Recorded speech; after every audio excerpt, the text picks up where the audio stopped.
I'm Walter Meislchn, and my rank was E5. I was in the Army Air Defense. Daily life was learning how to survive, whether it was raining, it was cold, whether you were tired or you weren't tired, whether you were hungry or you weren't hungry. Uh, it wasn't pleasant. You never knew when something was going to happen. You may go to bed and think you're going to get some sleep, and all of a sudden you're woken up and you're getting dressed and out running a couple of miles, or crawling in the mud and rain, or if it was a hot, muddy day, you were out in the heat.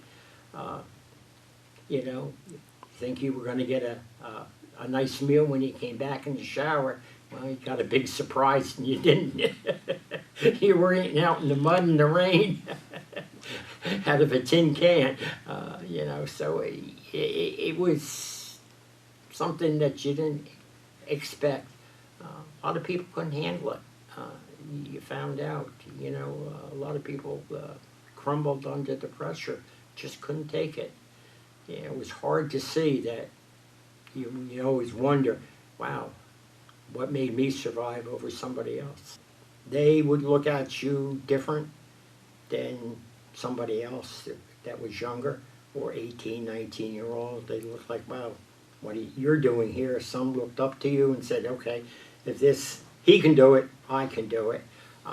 And you sort of helped somebody that was younger than you, because you had a little bit more, I would say, life experience than they did.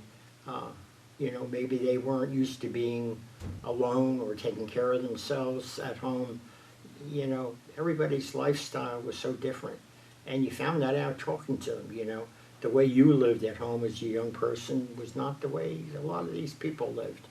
It was eye-opening where everybody came from, their background, But you blended together and you relied on each other. M16 was the weapon of choice at that time, You didn't have a choice, but they taught you how to use it, You also, at times, were taught how to use a sidearm if you had to. And then there was the hand-to-hand combat, which everybody does and learns, I think it was quite effective.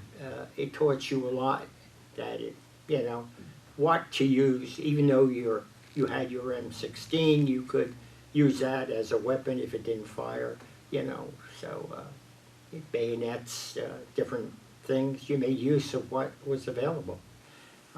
Then you get your orders and you're shipped out. Then you start a whole career like anybody else in the military. Everything's got rules, regulations. We all abide by them, move on through them, and you do your daily job.